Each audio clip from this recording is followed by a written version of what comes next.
अप्रैल 1469 को एक बच्चे का जन्म होता है माता तृप्ता और पिता कल्याण दास बेदी के यहाँ। यह इंसान आगे चलकर पढ़ाई करता है और जब यह पढ़ाई कर रहा होता है, जब यह 6 से 7 वर्ष की आयु में रहता है, तो इसे पढ़ाई में मन नहीं लगता और ये अपने शिक्षकों से ऐसे ऐसे सवाल पूछता है, ऐसे ऐसे प्रश्न पूछता है कि शिक्षक भी कहते हैं कि मैं इसका जवाब नहीं दे सकता, क्योंकि ये सारी अध्यात्म की बात है, भगवान की बातें हैं जो मुझे नहीं पता। और फिर वो इसके अलग अलग सवालों से, इस बच्चे के अलग अलग सवालों से हार मानकर इस बच्चे को इसके घर छोड़ जाते हैं और कहते हैं कि यह बच्चा पढ़ने वाला नहीं है, इस बच्चे को मैं नहीं पढ़ा सकता। चलिए, बातें तो होते रहेगी। सबसे पहले मैं आप सभी लोग का स्वागत करता हूँ। वंचक नमस्कार, मैं द मोहित श्रीवास्तव आप सभी लोग का स्वागत करता हूँ आतंक समाचार के विस्फोट कार्यक्रम। आज मेरे विस्फोट का विषय है सिख और खालिस्तान। मैं यहाँ पर बात करूँगा सिख धर्म का और इससे जुड़े एक आंदोलन, कहें तो एक देश की मांग या फिर एक मूवमेंट जो खालिस्तान नाम से जाना जाता है, उसका मैं यहाँ पर सिख और खालिस्तान के बारे में बात करूँगा। मैंने बात किया कि एक इंसान, एक बच्चे का जन्म होता है किसी खास दिन माता तृप्ता और पिता कल्याण दास बेदी के घर में।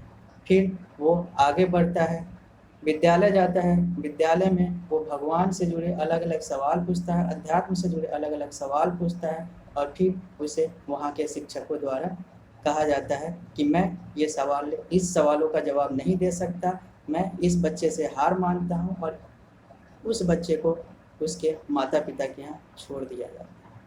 ये बच्चा और कोई नहीं, यह इंसान और कोई नहीं, ये नानक देव हैं, जिन्हें हम गुरु नानक देव या गुरु नानक कहते हैं। ये वही नानक देव हैं जिनके विचारधारा, जिनके सोच के आधार पर ये सिख धर्म बना, और आज ये जो सिख है, ये जो सिखिज्म है, ये इसी गुरु नानक देव की विचारधारा, या फिर कहें सरल शब्दों में कहें तो गुरु नानक देव ही हैं जो सिख के संस्थापक हैं, या फिर कहें तो सिख धर्म की शुरुआत गुरु नानक देव ने की। तो मैं गुरु नानक देव को नमन करता हूं और नमन करते हुए अपने विश्लेषण को आगे बढ़ाते रखना चाहता हूं। तो मैं यहाँ पर बात कर रहा हूँ सिख धर्म का और खालिस्तान का। तो खालिस्तान पे तो मैं बाद में बात करूँगा, पहले मैं आता हूँ ये सिख धर्म है क्या। तो जैसा अभी तक मैंने बताया कि ये जो सिख धर्म है, इसके संस्थापक जो हैं वो नानक देव हैं, गुरु नानक देव। और ये गुरु नानक देव के विचारधारा की ही उत्पत्ति, ये गुरु नानक देव की विचारधारा ही है जो सिख धर्म की विचारधारा है, या फिर कहें तो सिख धर्म जो है वो गुरु नानक देव की विचारधारा पर चलती है। सिख धर्म, अब सबसे पहले आते हैं कि ये सिख का मतलब क्या होता है। सिख, जैसा कि नाम से ही स्पष्ट है, सिख का मतलब होता है सीखना, और सिख शब्द जो है वो शिष्य शब्द, स्टूडेंट शब्द, डिसिपल शब्द से निकला हुआ है, जिसका मतलब होता है कि हमें हमेशा शिष्य रहना चाहिए, विद्यार्थी रहना चाहिए जो सीखने वाला होता है, अर्थात हमें जीवन भर सीखते रहना चाहिए। सिख का मतलब होता है सीखना, और इसी से इस धर्म की नींव रखी गई, और सिख का मतलब सीखना होता है, जो कि गुरु नानक देव की विचारधारा पे आगे बढ़ता है।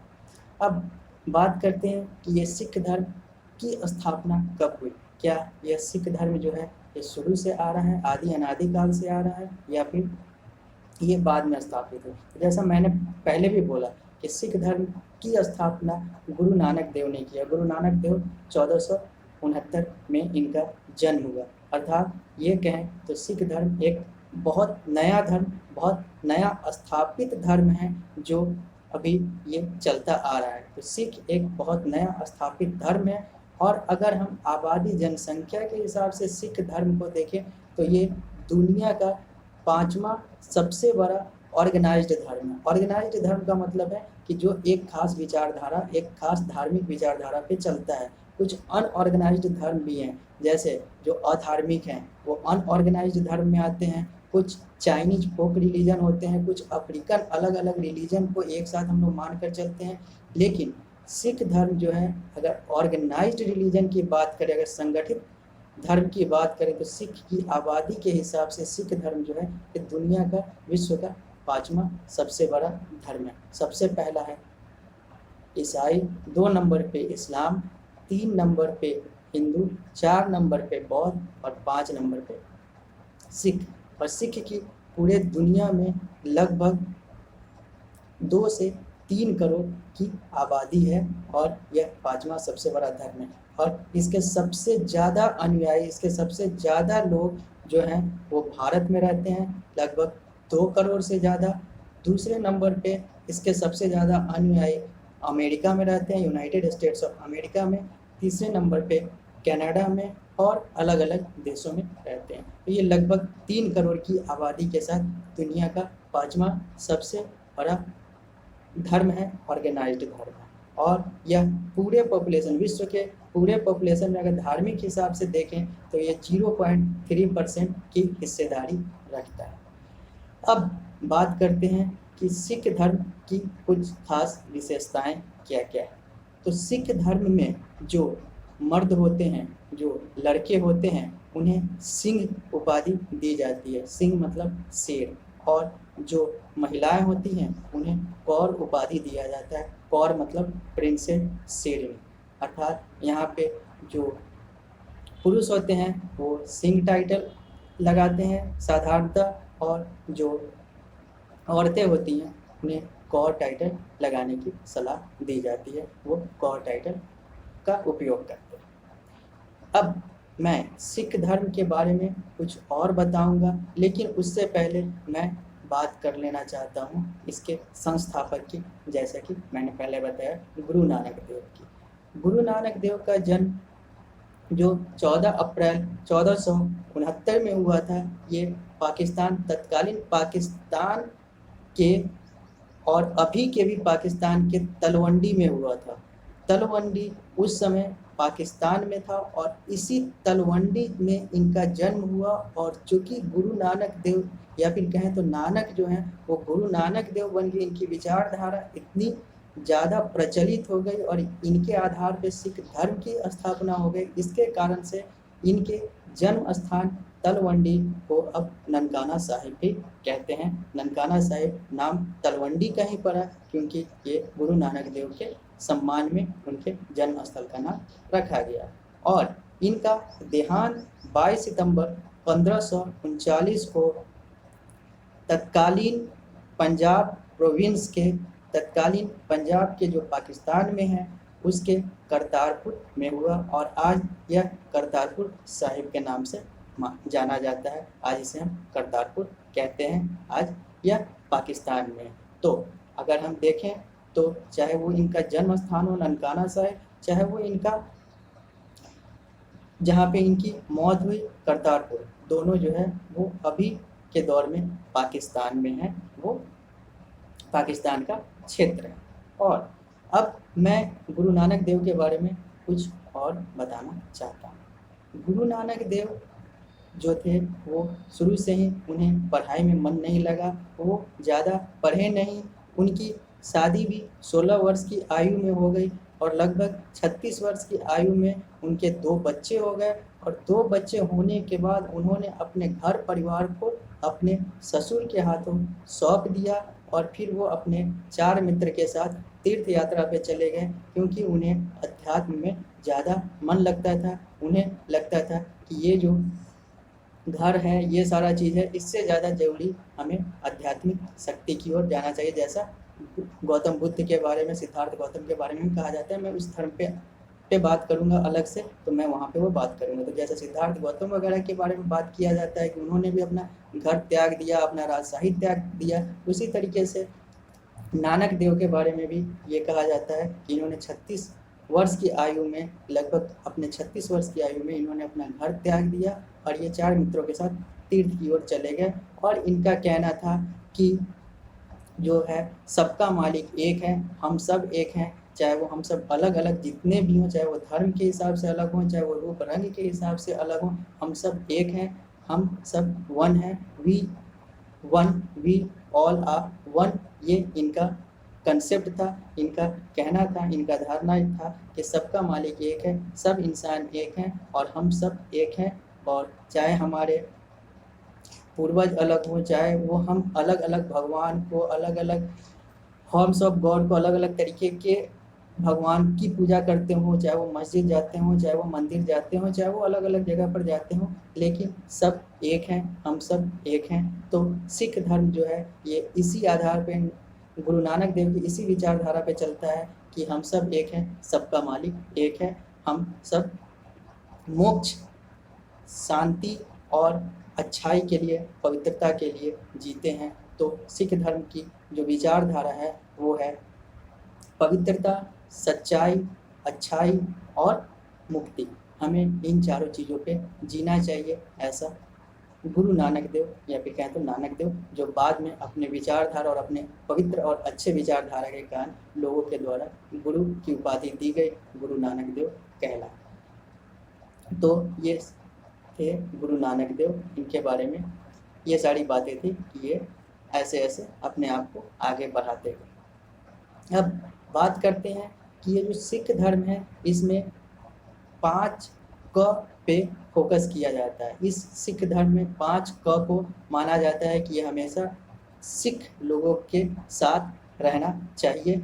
एक है क केस, एक है क कारा, एक है क कंघा, एक है क कच्छा और एक है क कृपान। मतलब ये केस, कारा, कच्छा, कृपान, इन सारे अलग अलग जो 5 क हैं इन्हें लेकर ये चलते हैं। किसी भी सिख के पास ये 5 क हमेशा रहना चाहिए। केस होना चाहिए, ये लोग अनकट हेयर पे फोकस करते हैं, केस कटा नहीं होना चाहिए। कारा, कारा का मतलब आयरन या स्टील का इनका होना चाहिए ब्रेसलेट। कृपान एक तलवार टाइप का होना चाहिए। ऐसे ही इनके जो 5 क हैं ये हमेशा होने चाहिए। कच्छा, अंडरगारमेंट, ये सब बातें ये इस धर्म में बताई गई है कि ये 5 क जो है ये सिख धर्म के अंग हैं, या फिर कहें तो सिख धर्म के लिए ये चीज़ जरूरी है। अब जब सिख धर्म की शुरुआत हुई, या फिर कहें तो जब नानक देव या फिर नानक आगे बढ़ते गए और उनके लोग उनको मानते गए, तो उनके विचारधारा को आगे बढ़ने का मौका मिलता गया और लोग इस विचारधारा से जुड़ते गए। लेकिन अगर सही में कहें तो सिख धर्म की स्थापना एज ए धर्म के तौर पे सिख धर्म की पहचान या स्थापना जो है वो इस सिख धर्म के 10वें गुरु, या फिर कहें तो इस विचारधारा गुरु नानक के विचारधारा के 10वें गुरु, क्योंकि यहाँ पर गुरु का कंसेप्ट है, सिख में गुरु कहे जाते हैं। जैसे कहीं पे पुजारी होते हैं, कहीं पे पंडित होते हैं, यहाँ पे गुरु कहे जाते हैं। और यहाँ पे सिख धर्म के अनुसार इनके साधारणतः कोई कहता है 6 गुरु और अलग अलग भक्त हैं, लेकिन साधारणतः इनके 10 गुरु माने जाते हैं। पहला गुरु गुरु नानक देव थे, जिन्हें गुरु नानक देव कहा जाता है क्योंकि वो पहले गुरु थे। और आखिरी गुरु गोविंद सिंह की बात करते हैं, गुरु गोविंद सिंह आखिरी गुरु थे। और यही कहा जाता है कि गुरु गोविंद सिंह ने ही 31 मार्च 1699 को इस सिख धर्म को औपचारिक रूप से स्थापित किया था। अगर हम इन सारी बातों को माने तो सिख धर्म की स्थापना गुरु गोविंद सिंह के द्वारा 30 मार्च 1699 को किया गया। गुरु गोविंद सिंह सिख धर्म के संस्थापक हैं। और सिख धर्म के, मैंने पहले बोला कि सिख धर्म के जो संस्थापक हैं वो गुरु नानक देव हैं, लेकिन मैं अब कह रहा हूँ कि सिख धर्म के जो संस्थापक हैं वो गुरु नानक देव ना हो के गुरु गोविंद सिंह हैं, जो अंतिम गुरु थे, 10वें गुरु थे, जिनका जन्म पटना में हुआ था। आज उनके नाम से पटना साहिब बिहार में है। पाटलिपुत्रा में हुआ था, आज उनके नाम से पटना साहिब बिहार में। तो मैं अभी कह रहा था नानक देव, अब मैं कह रहा हूँ कि गुरु गोविंद सिंह की बात कर रहा हूँ। तो यहाँ पर ये चीज़ है, यहाँ पे आपको ये चीज़ ध्यान देना होगा, मेरे शब्दों पे ध्यान देना होगा कि गुरु नानक देव ने विचारधारा को जन्म दिया, सिख धर्म की विचारधारा को जन्म दिया, और गुरु गोविंद सिंह ने सिख धर्म की औपचारिक स्थापना की। इन्होंने सिख धर्म, सिख शब्द सिख धर्म की औपचारिक स्थापना की, और उन्होंने सिख धर्म की वैचारिक स्थापना की।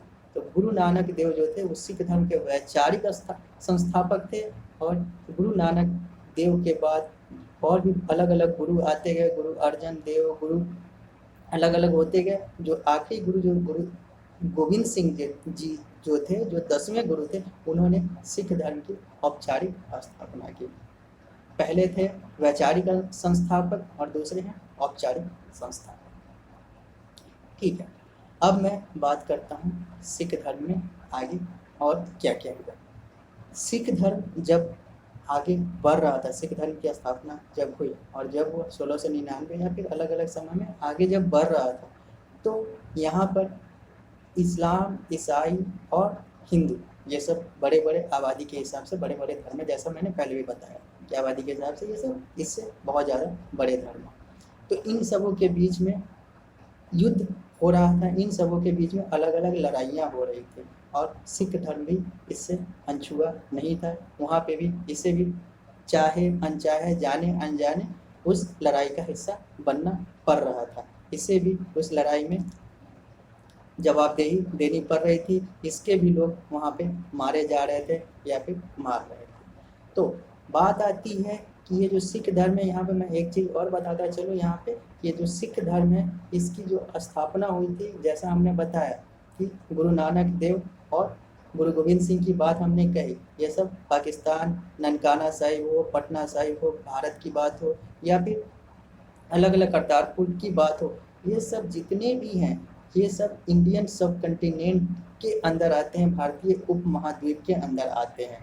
और गुरु गोविंद सिंह की तो बात बाद में आती है, गुरु नानक देव जहाँ से शुरू हुआ, वो सब जो है वो पाकिस्तान या फिर कहें तो पंजाब रीजन में आते हैं। और सिख धर्म जो है आज भी पंजाब रीजन में ज़्यादा है, पंजाब क्षेत्र में ज़्यादा है, पंजाब में ही इनका, चाहे वो करतारपुर हो, चाहे वो ननकाना साहिब हो, तलवंडी हो, ये सब उसी क्षेत्र में आता था, आज भी उसी पंजाब में आता है, चाहे वो भारत का पंजाब हो, चाहे वो पाकिस्तान का पंजाब, क्योंकि आज़ादी के बाद पंजाब जो है वो 2 हिस्सों में बट गया, एक पाकिस्तान का पंजाब और एक भारत का पंजाब। पाकिस्तान के पंजाब में लाहौर वगैरह चला गया, और भारत के पंजाब में अभी अमृतसर, चंडीगढ़ वगैरह ये सारा चीज़।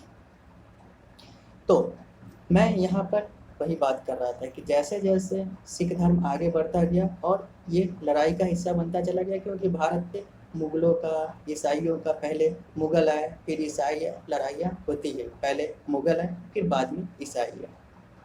ईस्ट इंडिया कंपनी आई, पहले बाबर, औरंगजेब वगैरह मुगल शासक आए जिन्होंने भारत पे हमला किया, और भारत जो था वो, मुगल जो थे वो मुस्लिम थे, ईस्ट इंडिया कंपनी ईसाई थी, और भारत जो था वो हिंदू बहुल एरिया था, हिंदू बहुल क्षेत्र था।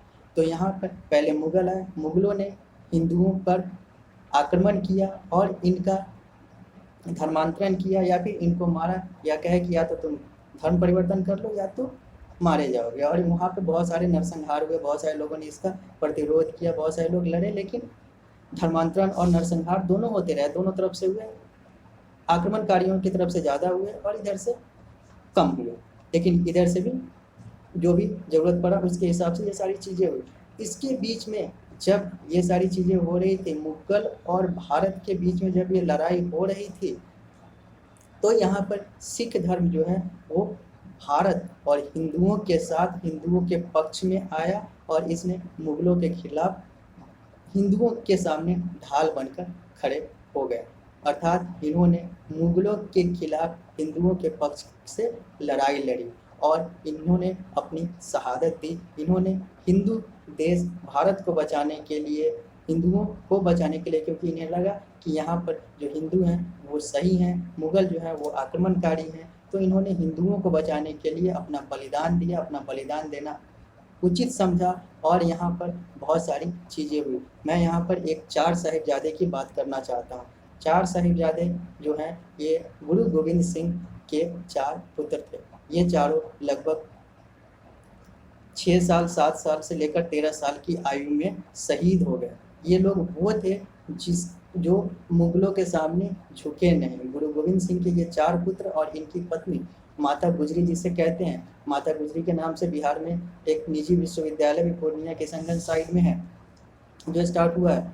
तो माता गुजरी जो गुरु गोविंद सिंह जी की पत्नी थी और इनके जो 4 बेटे थे, जोरावर सिंह, जुझारू सिंह, ऐसे करके अलग अलग जो 4 बेटे थे, इन लोगों ने मुगलों के सामने आत्मसमर्पण नहीं किया और इन्हें मुगलों के द्वारा कोल्हू में पीसकर या फिर अलग अलग तरीके से काट कर मार दिया गया। इन 4 पुत्रों को मार दिया गया। ये 4 जो बच्चे थे जो लगभग 13 साल की आयु के ही थे, जो सबसे बड़े थे वही लगभग 13 साल के, बाकी 6 साल 7 साल 8 साल 9 साल ऐसे ऐसे सब थे।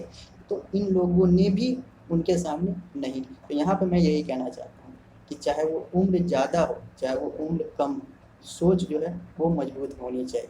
ये जो 4 जो थे ये 13 साल की आयु में ही मुगलों के सामने झुके नहीं और अपने आप को शहीद कराना ज़्यादा अच्छा समझे, क्योंकि इन्हें लगा कि शहादत हमें जीवन देती है। अगर हम किसी के सामने आत्मसमर्पण कर देंगे गलत चीज़ के सामने तो हमें जीते जी मौत देगी, ये मौत के बाद भी जीवन देगी। तो यहाँ पर ये चीज़ें ध्यान देने की बात है। और 4 साहिबजादे को मैं यहाँ पर नमन करता हूँ। 4 साहिबजादे को भारत यहाँ पर नमन करता है, इंसानियत यहाँ पर नमन करता है कि उन्होंने इन सारे चीज़ों को ध्यान में रखते हुए अपना शहादत दिया। तो मैं इन 4 शहीदों को नमन करता हूँ। गुरु गोविंद सिंह के विचार को नमन करता हूँ। माता गुजरी जो इन 4 बच्चों को, इन चारों अपने बेटों को पाली, उनको इतना अच्छा विचारधारा दी, उन सबको आतंक समाचार नमन करता है। तो मैं यहाँ पर यही बताना चाहता हूँ कि यहाँ पे ये जो सिख जो थे वो हिंदुओं के पक्ष में आकर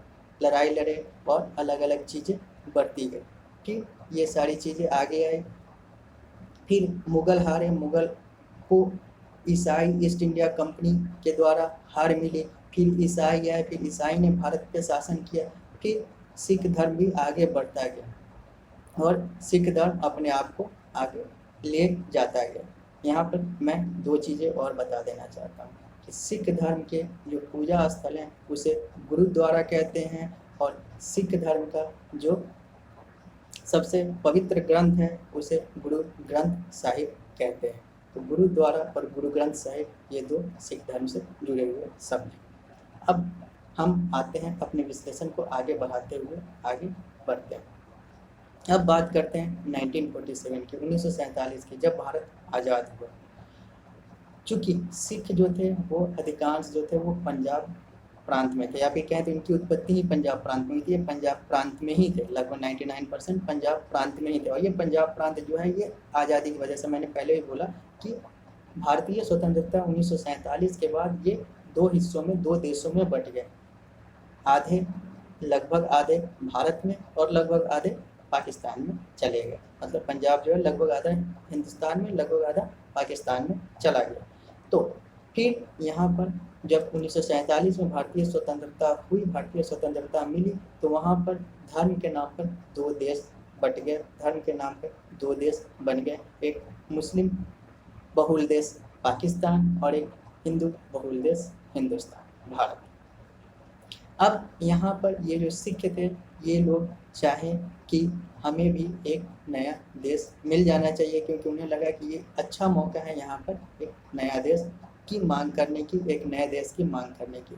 फिर इन लोगों ने सोचा कि क्यों ना मैं भी यहाँ पर सिख भी अपना एक नया देश की मांग करें। और आतंक समाचार यहाँ पर सिखों की इस सोच को बुरा नहीं मानता है, कहता है कि सही बात है। जब अलग अलग धर्म के अलग अलग देश हैं तो सिख को भी अपना देश मांगना कहीं से गलत नहीं है, नाजायज़ नहीं है। सिख भी अपने देश की मांग कर सकते हैं, सिख भी अपने देश बना सकते हैं। क्योंकि अगर धर्म के नाम पर, मैंने पहले भी अपने एक विश्लेषण में कह चुका हूँ कि अगर धर्म के नाम पर बाकी सारे धर्म के देश बनेंगे तो अलग अलग धर्म भी अपना देश का मांग करेगा। या तो धार्मिक आधार पे कोई देश होना ही नहीं चाहिए, जब धार्मिक आधार पे हैं तो सिख धर्म को भी अपना एक देश मांगने की पूरी छूट है, पूरी नैतिक छूट है, क्योंकि वो नैतिक तौर पे यहाँ पे ये मांग कर सकते हैं, क्योंकि उनके पास आधार है। क्योंकि अलग अलग धर्म अगर बन रहे हैं तो सिख भी दुनिया में 5वीं सबसे बड़ी आबादी वाला धर्म है, ऑर्गेनाइज धर्म है, व्यवस्थित धर्म।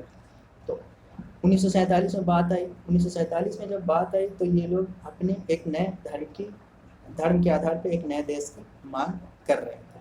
मांग करते करते ये लोग फिर आगे बढ़े और फिर इन्होंने एक देश की मांग की जो भारत के पंजाब, पाकिस्तान के पंजाब, भारत के राजस्थान के कुछ हिस्से, भारत के हिमाचल प्रदेश, भारत के दिल्ली के कुछ हिस्से, इन सबों को मिलाकर इन्होंने एक देश की मांग की और इस देश को इन्होंने खालिस्तान नाम दिया।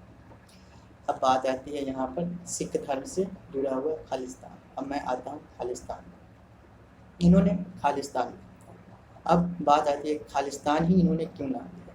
तो खालिस्तान इसलिए नाम दिया क्योंकि इन्होंने बोला खालिस्तान का मतलब होता है खालसा का स्थान, खालिस स्थान। और ये जो खालसा शब्द है, खालसा शब्द एक अरेबिक शब्द खालिस शब्द से निकला हुआ है और खालिस का मतलब होता है पवित्र। तो खालिस्तान का मतलब हो गया पवित्र स्थान, एक होली लैंड। और ये जो खालसा शब्द है ये सिख के 10वें गुरु, अंतिम गुरु, गुरु गोविंद सिंह द्वारा दिया गया शब्द है खालसा। और ये खालसा शब्द सिख धर्म के लिए बहुत पवित्र शब्द है और ये अपने आप में इसका मीनिंग, इसका अर्थ भी पवित्र ही होता है। ये अरबी शब्द खालिस से निकला हुआ, खालिस का मतलब पवित्र होता है। तो इन्होंने कहा कि मैं अपना एक देश बनाऊंगा और देश का नाम रखूंगा खालिस्तान। अच्छी बात है, रखें। ये अलग अलग उसी में नेगोशिएट करके क्षेत्रों का जो इन्होंने अलग अलग क्षेत्र को जोड़कर बताया और भी कुछ अलग अलग क्षेत्र को जोड़ के बताया कि ये खालिस्तान होगा, ठीक। अब वो खालिस्तान ना हो, कहीं और खालिस्तान हो या फिर उसमें कुछ काट छाट हो, जो भी हो, इन्होंने अपनी मांग रखी। उस मांग के आधार पर इन्हें खालिस्तान की मांग करने की पूरी आज़ादी थी, पूरा नैतिक हक। चाहे वो यहाँ करें या ना करें, होना ना होना अलग बात है, मिलना ना मिलना अलग बात है, लेकिन मांग कर सकते हैं। लेकिन फिर ये लोग कुछ गड़बड़ी करते चले गए।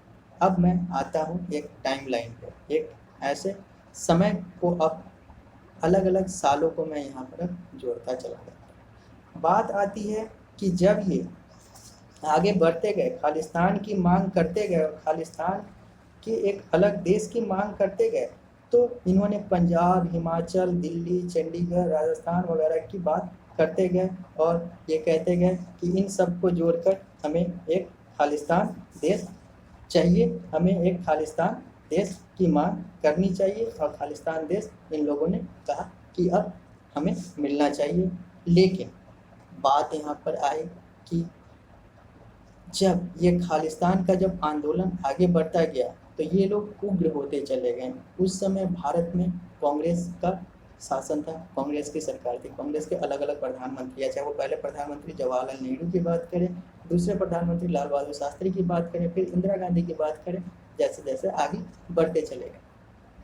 तो इन्होंने वहाँ पर मांग की, भारत के प्रधानमंत्री, पाकिस्तान के प्रधानमंत्री, राष्ट्रपति जो भी थे कि हमें ये चीज़ चाहिए।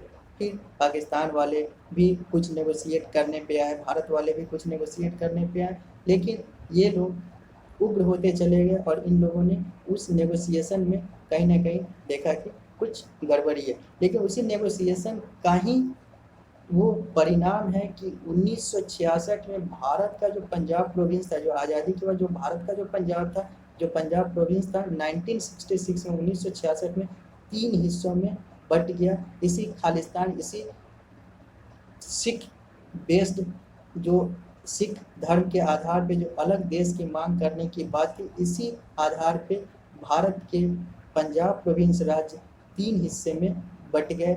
एक पंजाब सिखों का हो गया, एक जाट हिंदुओं का हरियाणा हो गया और एक हिमाचल प्रदेश पहाड़ियों का हो गया। वो पहाड़ी क्षेत्र हो गया हिमाचल प्रदेश, जो पहले केंद्र शासित प्रदेश बना, बाद में राज्य बना।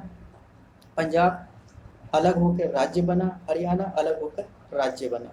तो यहाँ पर पंजाब प्रोविंस जो था वो 3 हिस्सों में 1966 में बट गया, पंजाब, हरियाणा और हिमाचल प्रदेश, भारत का पंजाब प्रोविंस 1966 में बट हो गए। अब जो है वो खालिस्तान की मांग आगे बढ़ती गई, क्योंकि अब हरियाणा अलग हो गया, हिमाचल अलग हो गया। अब जो सिख जो थे वो अधिकांश जो थे वो पंजाब में रह गए। अब पंजाब वाले कह रहे थे कि हमें एक देश की ज़रूरत है, हमें एक देश दे दो। हमें एक देश बनाने की ज़रूरत है। तो फिर ये लोग आगे बढ़ते गए, लेकिन यहाँ पर एक बात आती है, एक इंसान का नाम आता है, वो है डॉक्टर जगजीत सिंह चौहान। डॉक्टर जगजीत सिंह चौहान वो इंसान है जो इस खालिस्तान मूवमेंट के, इस खालिस्तान आंदोलन के संस्थापक हैं। डॉक्टर जगजीत सिंह चौहान भारत के पंजाब के उप सभापति भी रह चुके हैं और पंजाब के वित्त मंत्री भी रह चुके हैं। पंजाब सरकार में वित्त मंत्री भी रह चुके हैं और पंजाब के विधानसभा में उप सभापति भी रह चुके हैं। ये एक पॉलिटिकल बैकग्राउंड वाले नेता हैं। ये नेता हैं जो मंत्री भी रह चुके हैं, उप सभापति भी रह चुके हैं और इनका अपना एक पॉलिटिकल कद था। ये अब तो इनकी मौत हो चुकी है, अभी नहीं रहे। तो डॉक्टर जगजीत सिंह चौहान जो थे वो खालिस्तान आंदोलन के संस्थापक थे। उन्होंने ही खालिस्तान आंदोलन की स्थापना की थी, उन्होंने ही खालिस्तान आंदोलन को शुरू किया था। लेकिन जब बात आई कि ये लोग आगे बढ़ते चले गए, ये लोग अलग अलग जगह पे 1947 से लेकर 1966 के बाद 1947 में, जैसा भारत की आज़ादी के समय इन्होंने मांग की, 1966 में पंजाब का बंटवारा हुआ, 1971 में फिर अलग अलग जब भारत पाकिस्तान का लड़ाई हुआ वहाँ पर इन लोगों ने उस चीज़ को, मांग को रखी। फिर उसके बाद भारत में आपातकाल लगा, उस समय इन्होंने उस मांग को आगे बढ़ाया। फिर 1977 में इन्होंने खालिस्तान राष्ट्रीय परिषद की स्थापना कर दी। इन्होंने कहा कि खालिस्तान राष्ट्रीय परिषद है। और फिर 1980 में इन्होंने एक खालिस्तान हाउस बनाया और खालिस्तान रिपब्लिक ऑफ खालिस्तान नाम के एक देश की घोषणा इन्होंने लंदन में जाकर कर दी 1980 में कि हमने एक खालिस्तान बना लिया। ये जाकर लंदन में घोषणा कर देते हैं कि हमने एक खालिस्तान देश बना लिया, रिपब्लिक ऑफ खालिस्तान, और ये भारत के और अलग अलग हिस्सों के इस क्षेत्रों को जोड़कर हमने बनाया है। ये किसने किया?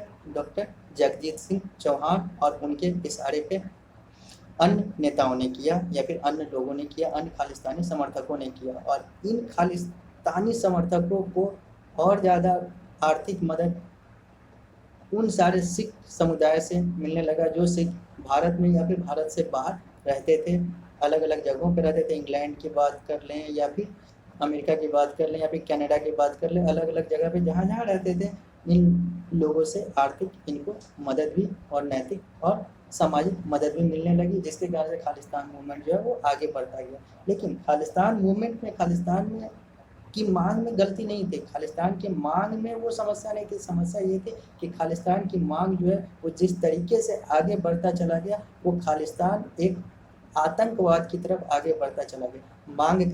मांग भगत सिंह ने भी किया था, भारत के अशफाकुल्लाह खान ने भी किया था कि भारत को आज़ाद करा दो। क्यों आज़ाद करा दो? क्योंकि आपने हमको गुलाम बनाया, हम थे, आपने हमको ख़त्म कर दिया, अब मुझे हम चाहिए, हम ये चीज़ चाहते हैं। ये चीज़ बात आती है। यहाँ पर मैं नाम लेना चाहूँगा नाथूराम गोडसे का। नाथूराम गोडसे ने भी भारत के लिए उस चीज़ के लिए लड़ाई लड़ी कि भारत के साथ अन्याय हो रहा है जो नहीं होना चाहिए। यहाँ पर जब खालिस्तान की बात आती है तो यहाँ पर डॉक्टर जगजीत सिंह चौहान की बात करें या फिर आगे हम एक नाम लेंगे जरनैल सिंह भिंडरवाले का नाम। जरनैल सिंह भिंडरवाले हों या फिर जगजीत सिंह चौहान हो, इन लोगों ने मांग तो सही की लेकिन मांग का तरीका गलत है, क्योंकि यहाँ पर भारत ने किसी का अतिक्रमण या अधिग्रहण नहीं किया था। यहाँ पे ये चीज़ इन्हें समझना चाहिए कि ये मांग कर रहे हैं कि हमें एक अलग हिस्सा दो। ये पहले से इनका हिस्सा नहीं था, ये नया हिस्से की मांग कर रहे थे। तो जो यहाँ पे कोई जोर जबरदस्ती वाली बात नहीं थी, यहाँ पर कोई अतिक्रमण की बात नहीं थी कि आप इससे ज़बरदस्ती लोगे, बम फेंक कर लोगे, नहीं लोगे। यहाँ पर आप मांग कर रहे थे तो ये आपको मिलता नहीं मिलता वो अलग चीज़ था, लेकिन आप उग्र हो गए, आप लोगों को मारना शुरू कर दिए। जब आपने अलग से एक रिपब्लिक ऑफ खालिस्तान देश की घोषणा कर दी और फिर जब जगजीत सिंह चौहान जब रिपब्लिक ऑफ खालिस्तान 1980 में इन्होंने देश की घोषणा की, उसके बाद इन्हें जरनैल सिंह भिंडरवाले का समर्थन मिला, जो उस समय तत्कालीन जब 1980 की बात करें उस समय एक बहुत बड़ा सिख नेता के तौर पे अपना पहचान बना चुका था जरनैल सिंह भिंडरवाले। तो इन्होंने जरनैल सिंह भिंडरवाले का मदद ली और फिर जरनैल सिंह भिंडरवाले जो बाहर था, वो भारत से बाहर था, वो भारत में आकर, पंजाब में आकर अपने खालिस्तान मूवमेंट को आगे बढ़ाया। 1980 में जर्नैल सिंह भिंडरवाला एक्टिव हुआ खालिस्तान मूवमेंट। जर्नैल सिंह भिंडरवाले का भी अपना पॉलिटिकल बैकग्राउंड है। ये भी शिरोमणि अकाली दल जो खालिस्तान की मांग करता है, जो अभी भी शिरोमणि अकाली दल है जिसकी पिछले टर्म में सरकार थी, वो शिरोमणि अकाली दल जो खालिस्तान की मांग करता है, ये उससे जुड़ा हुआ एक पॉलिटिकल नेता, एक राजनेता था जर्नैल सिंह भिंडरवाला। तो ये 1980 में भारत में आता है और ज़्यादा उग्र होकर खालिस्तान मूवमेंट को आगे बढ़ाता है। और जब खालिस्तान मूवमेंट को आगे बढ़ाता है तो बात आती है 1982 की, 1983 की। 1982 में ये लोग दिल्ली के एशियन गेम को, जो दिल्ली में, भारत के दिल्ली में जो एशियन गेम, एशियाई खेल हो रहे होते हैं, वहाँ पर जाके ये लोग हंगामा करते हैं। वहाँ पर जाके ये लोग उसको डिसरप्ट करते हैं और कहते हैं कि वो खालिस्तान दो, खालिस्तान नहीं दोगे तो मैं एशियन गेम का भी विरोध करूंगा, बहिष्कार करूंगा, इसमें भी अवरोध उत्पन्न करूंगा, यहाँ पर भी आपको दिक्कत पहुंचाऊंगा। 1982 से 1984 के बीच में इन लोगों ने 1200 से ज़्यादा घटनाएं की, जिसमें से लगभग 900 से 1000 से ज़्यादा लोगों की मृत्यु हुई, निर्दोष की मृत्यु हुई, क्योंकि ये लोग खालिस्तान की मांग कर रहे थे और अलग अलग घटनाओं को अंजाम दे रहे थे और अलग अलग लोगों को मार रहे थे और अलग अलग लोगों को घायल कर रहे थे, अलग अलग धर्म से जुड़े हुए अलग अलग लोगों को, निर्दोष लोगों को। इन्होंने 1983 में बम से एक बस को उड़ा दिया और उस बस में 6 हिंदुओं की मौत हो गई, 6 हिंदू भी मारे गए। और 25 अप्रैल 1983 को ये लोग अपने भारत के सबसे पवित्र स्थल स्वर्ण मंदिर में जाकर खालिस्तान की जो मांग करता थे, खालिस्तान के जो समर्थक थे, खालिस्तान के जो आंदोलनकारी थे, ये लोग जर्नैल सिंह भिंडरवाला की अध्यक्षता में, के नेतृत्व में ये लोग 25 अप्रैल 1983 को, ये उससे पहले वहाँ पे गए, लेकिन 25 अप्रैल 1983 को जब DIG अवतार सिंह गिल स्वर्ण मंदिर जाते हैं इन लोगों से बात करने, इन लोगों से को पकड़ने, इन लोगों से अलग अलग तरीके से बात करने, समझौता करने या फिर इनकी मांग के आधार पर बात करने, DIG अवतार सिंह गिल जो उस समय तत्कालीन DIG थे, तो इन्हें स्वर्ण मंदिर के गेट पर मार दिया जाता है जर्नैल सिंह भिंडरवाले के द्वारा और उनके समर्थकों के द्वारा। इन्हें स्वर्ण मंदिर के गेट पर मार दिया जाता है और मारकर वहीं पर छोड़ दिया जाता है। और उस समय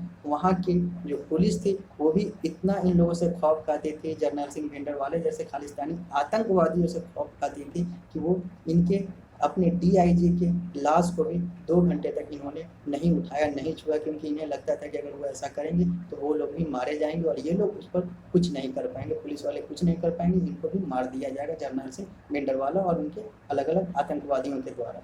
तो DIG अवतार सिंह गिल का इन्होंने अपने सबसे पवित्र स्थल, भारत के सबसे पवित्र स्थल स्वर्ण मंदिर के गेट पर, स्वर्ण मंदिर में इनकी हत्या कर दी, उनको मार दिया और फिर बम से 6 हिंदुओं को भी उसके बाद मार दिया। तो फिर उस समय जो भारत की प्रधानमंत्री थी वो थी इंदिरा गांधी।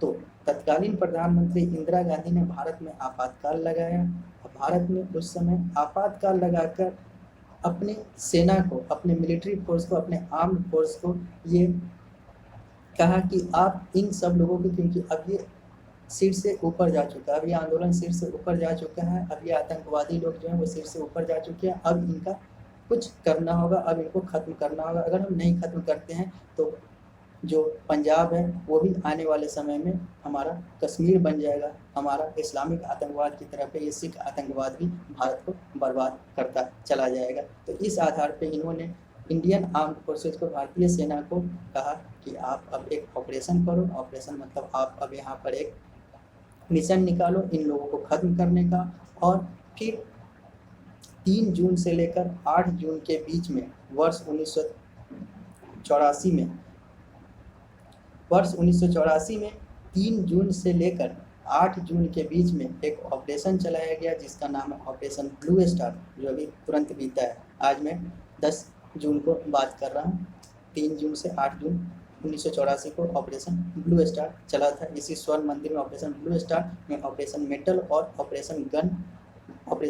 और ऑपरेशन सॉफ्ट करके 2 इसके अलग अलग हिस्से थे। और ये ऑपरेशन ब्लू स्टार जो था ये 1984 में चलाया गया था ताकि इन सिख आतंकवादियों को जर्नैल सिंह भिंडरवाला के नेतृत्व में जितने भी आतंकवादी स्वर्ण मंदिर में बैठे हुए हैं इनको ख़त्म करके स्वर्ण मंदिर को फ्री कराने की बात हो रही है। यहाँ पे एक चीज़ और ध्यान देना होगा कि सारे सिख जो थे वो जर्नैल सिंह भिंडरवाला की विचारधारा पे नहीं थे। बहुत सारे जो सिख थे वो चाहते थे कि हम आसानी से अच्छे तरीके से बात कर कर भी खालिस्तान ले सकते हैं, और बहुत सारे ऐसे भी थे जो चाहते ही नहीं थे कि हमें एक नया देश चाहिए, क्योंकि उन्हें लगता था कि वो भारत में बहुत अच्छे तरीके से अपने रिलीजियस प्रैक्टिस को कर रहे हैं, कर सकते हैं और आगे बढ़ सकते हैं। तो ऐसे भी लोग थे। तो मैं यहाँ पे सारे सिखों को जर्नैल सिंह भिंडरवाला की विचारधारा से नहीं जोड़ता हूँ। गुरु नानक देव का विचारधारा, गुरु गोविंद सिंह का विचारधारा, मैं यहाँ पे यही बताना चाहता हूँ कि नानक देव ने एक पवित्र विचारधारा को जन्म दिया, गुरु गोविंद सिंह ने उसको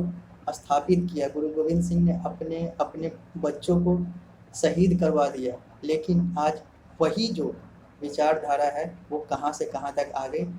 गुरु नानक, गुरु गोविंद सिंह से लेकर जर्नैल सिंह भिंडरवाला या फिर डॉक्टर जगजीत सिंह चौहान की बात करेंगे। एक विचारधारा जो सबका मालिक एक, सब एक, पवित्रता की बात करता था, खालिस पवित्र की बात करता था, वो अब खालिस्तान के नाम पे, नाम तो खालिस्तान है लेकिन अपवित्रता की बात करता है। जैसे नाम तो पाकिस्तान है लेकिन है नापाक, तो इसी तरीके से नाम तो खालिस्तान है लेकिन ये अखालिस्तान की बात करता है, खालिस्तानी मूवमेंट की बात करता है, आंदोलन की बात करता है। तो यहाँ पे ऑपरेशन ब्लू स्टार की बात हुई। ऑपरेशन ब्लू स्टार हुआ और ऑपरेशन ब्लू स्टार में 3 से 8 जून 1984 के बीच में भारतीय सेना अंदर घुसी, स्वर्ण मंदिर के और जर्नैल सिंह भिंडरवाला को 5 जून को 3 से शुरू हुआ और 5 जून को जर्नैल सिंह भिंडरवाला को वहाँ पे मार दिया गया, और उसके साथ और भी उसके जितने भी समर्थक थे आगे पीछे पहले बाद में मारते गए। उसके बाद 8 जून को ये ऑपरेशन खत्म हुआ, ऑपरेशन सक्सेसफुल हुआ और इस चीज़ को भारतीय सरकार की और भारत की सफलता के तौर पे देखा जाने लगा। लेकिन बहुत सारे जो सिख समुदाय थे और भी अलग अलग जो लोग थे वो इसको एक तरीके से काला दिन या फिर हम कहें तो इसको एक बरसी के तौर पे याद करते हैं, आज भी इसे बरसी के तौर पे मनाते हैं। तो मैं यहाँ पर यही कहना चाहता हूँ, कुछ लोग कहते हैं कि मंदिर में ये कत्लेआम नहीं होना चाहिए। जर्नैल सिंह भिंडरवाला जो है शहीद हो गया, उसके बहुत सारे जो समर्थक थे वो शहीद हो गए। भगत सिंह थे, उन अलग अलग अशफाकुल्ला खान थे, मैंने पहले ही बोला भगत सिंह अशफाकुल्ला खान या नाथूराम गोडसे जो थे वो उनकी विचारधारा और जर्नैल सिंह भिंडरवाले की विचारधारा जमीन आसमान का अंतर था। वो पवित्र विचारधारा था, ये अपवित्र विचारधारा है। तो ये आतंकवादी ही होंगे, ये कहीं से शहीद या फिर कहीं से देशभक्त नहीं हो सकते हैं। देशभक्त होने के लिए देशभक्त होना पड़ता है, कहने से देशभक्त कोई नहीं हो जाता। दूसरी बात ये कहते हैं कि स्वर्ण मंदिर में ये कत्लेआम हुआ, तो इन्हें ये भी देखना चाहिए स्वर्ण मंदिर में ये कत्लेआम क्यों हुआ, क्योंकि ये स्वर्ण मंदिर में जाकर छिपे थे। और स्वर्ण मंदिर में कत्लेआम नहीं होना चाहिए, वो लोग जो कहते हैं स्वर्ण मंदिर में कत्लेआम नहीं होना चाहिए, उन्हें ये भी देखना चाहिए कि DIG अवतार सिंह गिल का उसी स्वर्ण मंदिर में कत्लेआम हुआ था ऑपरेशन ब्लू स्टार से पहले। तो यहाँ पे ये चीज़ देखना होगा कि स्वर्ण मंदिर में ही अवतार सिंह गिल जो DIG थे उनको मार दिया गया था इसी खालिस्तानी आतंकवादियों के द्वारा। तो जब उन्हें मार दिया गया तो उसमें कोई दिक्कत नहीं है, और जब इन्हें मार दिया गया तो फिर ये कहते हैं धार्मिक स्थल है। धार्मिक स्थल है तो धार्मिक स्थल को भी पवित्र ऑपरेशन ब्लू स्टार के बाद बनाया गया, क्योंकि वहाँ पे अधार्मिक और अखालिस्तानी लोग वहाँ पर जाकर अपना डेरा बना चुके थे, जिसके कारण से ये बहुत ज़्यादा जरूरी था कि इन्हें ख़त्म किया जाए, इन्हें वहाँ से हटाया जाए।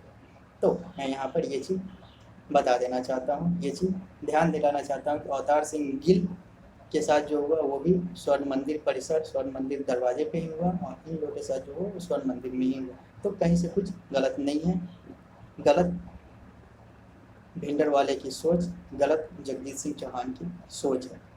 देश की मांग करना भी गलत नहीं है, सब कुछ मांग करो, लेकिन मांग करने का तरीका भी होना चाहिए। अब बात आती है कि जब ये सारा चीज़ हुआ, अब भिंडरवाले मारा गया, उसके समर्थक मारे गए 1984 में 3 से 8 जून के बीच में। तो 12 जून 1984 को लंदन में BBC से साक्षात्कार में डॉक्टर जगजीत सिंह चौहान कहता है कि अब इसका अंजाम ये होगा कि इंदिरा गांधी और उसके परिवार को मार दिया जाएगा। 12 जून 1984 को 3 से 8 जून के बीच में ये ऑपरेशन ब्लू स्टार होता है, यहाँ पे सिख आतंकवादियों को मारा जाता है। उसके बाद 12 जून 1984 को कुछ ही दिन बाद, 3-4 दिन बाद लंदन में बैठकर एक साक्षात्कार में जगजीत सिंह चौहान जो संस्थापक था खालिस्तानी मूवमेंट का, वो कहता है कि कुछ दिन का समय की बात है, इंदिरा गांधी और उसके परिवार को मार दिया जाएगा। और उसी वर्ष 1984 में ही 31 अक्टूबर को 31 अक्टूबर को इंदिरा गांधी को उनके दो सिख अंगरक्षक उनको गोली मार देते हैं और इंदिरा गांधी की मौत हो जाती है। तो बात ये होती है कि इंदिरा गांधी जिन्होंने भारत को इस सिख आतंकवाद से, इस अखालिस्तानी आतंकवाद से मुक्त कराया, ये 31 अक्टूबर 1984 को, उसी वर्ष 31 अक्टूबर को शहीद हो गई, उसी वर्ष 31 अक्टूबर को मार दी गई अपने सिख अंगरक्षक के द्वारा, क्योंकि इन सिख अंगरक्षकों को लगा कि ये इन्होंने सिख धर्म का अपमान किया है। तो वही बात है, आप तो एक तरफ कहते हैं कि हम सिख हैं, हम सीखने वाले हैं, और आपने सीखने के नाम पे कुछ नहीं सीखा। ऐसे लोग कुछ नहीं सीखे। एक तरफ कहते हैं मैं डिसिपल हूँ, मैं स्टूडेंट हूँ, मैं विद्यार्थी हूँ, जो हमेशा सीखना चाहिए, लेकिन ये सीखने के नाम पे शून्य रह गए। ये जो आतंकवादी थे ये सीखने के नाम पे शून्य रह गए। अपने बहुत सारे लोगों से सीखे जो सही में सिख धर्म का मतलब जानते हैं, सीखने का मतलब जानते हैं। आपने क्या सीखा? आपने यही सीखा कि जो गलत है उसका साथ दो और जो सही है उनको मार दो। तो इंदिरा गांधी शहीद हो गए। जब इंदिरा गांधी 31 अक्टूबर को शहीद हुई, उसके बाद पूरे भारत में सिख विरोधी दंगे हुए। यहाँ पे सिखों के खिलाफ हिंदू और अलग अलग जो धर्म थे, अधिकांश हिंदू हैं, सिखों के खिलाफ कत्लेआम किए, सिखों को मारा गया। यहाँ पर इंदिरा गांधी की मौत के बाद, इंदिरा गांधी की मौत के बाद उनके बेटे राजीव गांधी ने सिख विरोधी दंगों के बीच में एक बयान दिया था। उन्होंने बोला था कि जब सिख विरोधी दंगों के बारे में उनसे पूछा गया था, तो उन्होंने बोला था कि जब बड़ा पेड़ गिरता है तो धरती हिलती है। और इस बयान का, चाहे वो उनके पॉलिटिकल पार्टी के लोग हों, चाहे वो अलग अलग उनके विपक्षी पॉलिटिकल पार्टी के लोग हों, भारत में या विदेश में, आज भी इसका कहते हैं कि ये शर्मनाक बयान था, ये बयान नहीं देना चाहिए। आतंक समाचार कहता है ये बहुत महत्वपूर्ण बयान था और ये बयान बिल्कुल देना चाहिए था। बयान बहुत ज़्यादा जरूरी थी, क्योंकि वो एक बेटे का जुबान था अपनी माँ के लिए, उस माँ के लिए जिसने पूरे देश को, पूरे भारत को एक तरीके से बचाने की बात की थी। उसने कुछ गलत नहीं किया था। तो एक बेटा जिसकी माँ बेमौत मारी गई, उसको वो बयान देना था। दूसरी बात, नेता के तौर पे भी वो कहीं से अपने बयान को गलत, मैं उनके बयान को, आतंक समाचार उनके बयान को गलत नहीं कहता, क्योंकि इन्होंने जो, इंदिरा गांधी ने जो किया था वो देश के हित में था, वो देश के लिए था। और जब पूरे हम टाइमलाइन को, जैसा हमने अभी बताया, अगर इस सब को फिर से आप रिवाइंड करके सोचें तो आप देखें कि गलत कौन था। खालिस्तान आंदोलन जब शुरू हुआ तो खालिस्तानियों ने जो शुरुआत किया, उसके बाद जैसे जैसे आगे बढ़ते गए, अवतार सिंह गिल को मार गए, बस में मार गए, बहुत सारे लगभग 1000 लोगों को मार गए। तो आधिकारिक आंकड़ा बहुत ज़्यादा लोग मरे,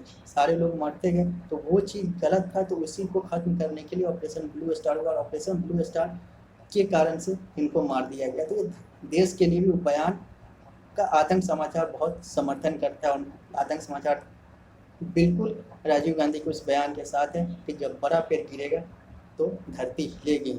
जब आप मारेंगे किसी को तो वो चीज़ बदला लिया जाएगा, क्योंकि अगर बदला नहीं लिया जाएगा तो फिर आप जो है वो और आगे बढ़ते चले जाएंगे। तो मानवता के लिए भी वो बदला जो है वो जरूरी है, ये बताने के लिए कि अगर आप हिंसक हैं तो मैं भी हिंसक हूँ, मैं भी हिंसक हो सकता हूँ। मैं तब तक हिंसक नहीं हूँ जब तक आप हिंसक नहीं है। जब आप हिंसक होंगे तो मैं अहिंसा पे नहीं चलूँगी। तो यहाँ पर ये विचारधारा, ये सोच, ये समर्थन, इस बयान का आतंक समाचार समर्थन करता है। फिर जब सिख विरोधी दंगे हुए तो 31 अक्टूबर को 1984 को जब इंदिरा गांधी शहीद हो गए, उसके बाद, उसके साथ ही मरने के बाद ही सिख विरोधी दंगे हुए। सिख विरोधी दंगे में लगभग 3 से 4 हज़ार सिख पूरे भारत में मारे गए, आधिकारिक आंकड़ा है। जबकि अनाधिकारिक आंकड़े से ये पुष्टि होती है कि लगभग 17,000 के आसपास सिखों की मौत पूरे भारत में, सबसे ज़्यादा दिल्ली में और उसके बाद अलग अलग हिस्सों में हुई थी।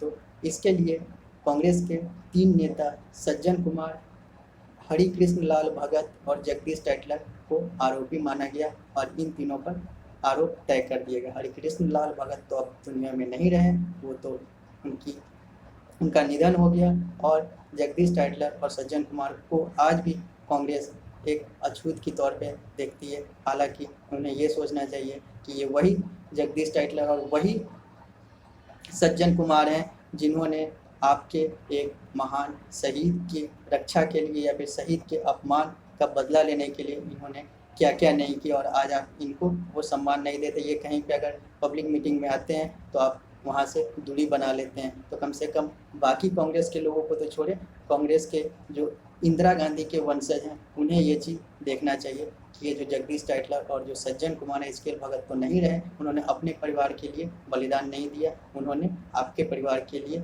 आपके समर्थन में बलिदान दिया। तो कम से कम राजीव गांधी, इंदिरा गांधी के जो वंशज हैं इनको ये चीज़ ध्यान में रखना चाहिए। राहुल गांधी को, प्रियंका गांधी को, सोनिया गांधी को, रॉबर्ट वाड्रा को, इन लोगों को ये चीज़ ध्यान में रखना चाहिए कि सज्जन कुमार और जगदीश टाइटलर को इन सारे आरोप से बरी करवाना चाहिए या उनका नैतिक समर्थन करना चाहिए। ये चीज़ें आती हैं। तो सिख विरोधी दंगे हुए, तो बात यहाँ पे आती है कि सिख विरोधी दंगे जो हुए वो भी तो जब होगा तो जैसे को तैसा तो होगा। यहाँ पे बहुत सारे कहते हैं कि जब आटा पिसता है तो खून भी पिस जाते हैं। तो चीज़ वही है कि बहुत सारे निर्दोष सिख मारे गए जिस पर आतंक समाचार सहानुभूति रखता है। लेकिन बात यही आती है कि कौन निर्दोष है कौन दोषी है, ये चीज़ फिर जब परिस्थिति वैसी होती है तो वहाँ पे दिक्कत हो ही जाता है। क्योंकि निर्दोष और दोषी का अगर सारा कुछ आकलन करते तो इंदिरा गांधी शहीद नहीं होती, इंदिरा गांधी मारी नहीं जाती। वो अपना जब उनका मौत आता तभी वो अपने हिसाब से होता सारा कुछ। तो यहाँ पे ये चीज़ है। तो मैं उन सारे सिखों को जो यहाँ पे मारे गए या फिर बेघर हो गए या फिर कहीं से घायल हो गए या फिर किसी तरीके से क्षति पहुंची है, उन सारे निर्दोष सिखों को मैं अपना समर्थन देता हूं, मैं उनके साथ हूं। मैं उन सारे सिखों का अपमान नहीं करता। लेकिन हाँ, जो दोषी हैं या फिर जो उस विचारधारा के सिख थे जिनका हुआ तो वो तो होना होगा, क्योंकि अगर शुरुआत जो है वो आपने किया था, इंदिरा गांधी के समर्थकों ने नहीं किया था। फिर क्या होता है कि ये सारा चीज़ होने के बाद एक प्लेन को गिरा दिया जाता है आयरलैंड में। आयरलैंड में 23 जून 1985 को, अर्थात सिख विरोधी दंगे का बदला लेने के लिए 23 जून 1985 को एयर इंडिया फ्लाइट 182 को आयरलैंड में बम से गिरा दिया जाता है, जिसमें लगभग 321 लोगों की मृत्यु हो जाती है। 321 लोग मारे जाते हैं, जिसमें भारतीय भी होते हैं, कैनेडियन भी होते हैं, अमेरिकन भी होते हैं, अलग अलग होते हैं। उसी दिन एक और देश जापान में एक और बम एक फ्लाइट में फोड़ा जाता है, लेकिन वहाँ पर उस आतंकवादी की मौत होती है, 2 आतंकवादी की मौत होती है, बाकी नहीं। लगभग 323 लोग 23 जून 1985 को सिख विरोधी दंगे के बाद बब्बर खालसा जो एक आतंकवादी संगठन है, सिख आतंकवादी संगठन है, उसके द्वारा जो यहाँ पे आतंकवादी घटनाएं की गई, इस फ्लाइट को उड़ाया गया, चाहे वो आयरलैंड की बात हो चाहे वो जापान की बात हो। यहाँ पर लगभग 321 से 323 लोग मारे गए और 323 लोग मारे गए और इन्होंने कहा कि मैं उसी का बदला लेने के लिए ये सारा कुछ किया। तो ये सारी जो चीज़ें थी, ये था सिख और खालिस्तान के बारे में जो आतंक समाचार आप लोग के सामने अपने विश्लेषण के जरिए पेश करना चाहता था और इसमें पेश किया। तो अब मैं अपने विश्लेषण को ख़त्म करना चाहता हूं और मैं आप सभी लोगों से यही कहना चाहता हूं कि जब भी हम लोग किसी चीज़ का विश्लेषण करें तो हमें उन सारे चीज़ों के बारे में पूरा जानकारी होना चाहिए या फिर पूरा जानकारी लेकर ही अपना राय बनाना चाहिए। तो मैं यहाँ पर यही कहना चाहता हूँ, आतंक समाचार यही कहना चाहता है कि ऑपरेशन ब्लू स्टार को बरसी के तौर पे न मनाकर इसे एक अच्छे दिन, इसको एक पवित्र दिन के तौर पे मनाना चाहिए। ये गैर सिख और सिख दोनों के लिए एक पवित्र दिन है, क्योंकि गुरु नानक देव, गुरु गोविंद सिंह जिन्होंने अपनी अपनी कुर्बानियाँ दे दी, वो लोग भी ये नहीं चाहते थे कि हमारा जो सिख संप्रदाय है, हमारा जो सिख धर्म है, वो जर्नैल सिंह भिंडरवाला की विचारधारा पे चला जाए या फिर और अलग अलग आतंकवादी के सिख आतंकवादी की विचारधारा पे चला जाए। और आज अलग अलग लोग जो हैं वो उसी मुगल सल्तनत की विचारधारा के लोगों का समर्थन करते हैं और कहते हैं कि वो तो जो हुआ वो बाबर और जो औरंगजेब ने जो किया वो तो हो गया, वो तो वैसा सिचुएशन था इसलिए हो गया। मैं भी बहुत कुछ गुरुद्वारे में गया था, कुछ बातें की, तो वहाँ पर इन लोगों का यही कहना था कि वो बाबर और औरंगजेब जो था वो गलत नहीं था, क्योंकि वहाँ पे उसे अपना विस्तारवाद करना था।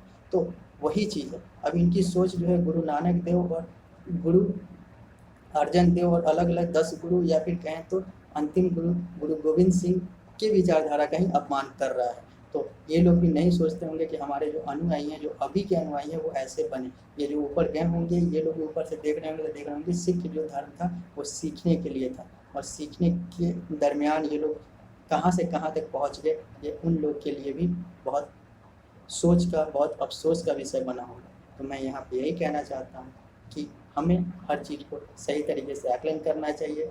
मैं आतंक समाचार न तो सिख धर्म के विरोध में है, न तो किसी धर्म के विरोध में है। आतंक समाचार भी वही गुरु नानक देव वाली विचारधारा पे बात करता है कि हम सब एक हैं, सब एक हैं। लेकिन चीज़ वही होती है कि जब कहीं पे कुछ बुराइयां होगी तो उसे ठीक करने की ज़रूरत है, उसे दवा देने की ज़रूरत है। और दवा चाहे वो खालिस्तान में की बात करते हुए ऑपरेशन ब्लू स्टार में दिया गया हो, या फिर अभी अलग अलग तरीके से बात हो रही है। अभी बहुत सारे जो सिख हैं वो अपना दूसरा घर कनाडा को मान लेते हैं, या फिर कनाडा में जाके बस जाते हैं, और कनाडा के प्रधानमंत्री जो हैं वो कहते हैं कि एक खालिस्तान अलग से देश बन जाना चाहिए। लेकिन अब जो खालिस्तान की मांग होती है, वहाँ पर मांग होती है तो वहाँ पे नक्शे में पाकिस्तान को हटा दिया जाता है, पाकिस्तान के पंजाब को हटा दिया जाता है, भारत के अलग अलग हिस्सों को और ज़्यादा जोड़ दिया जाता है। तो यहाँ पर यही चीज़ देखना है कि आज का जो खालिस्तान है वो कहीं ना कहीं इस्लामिक आतंकवाद या फिर पाकिस्तान से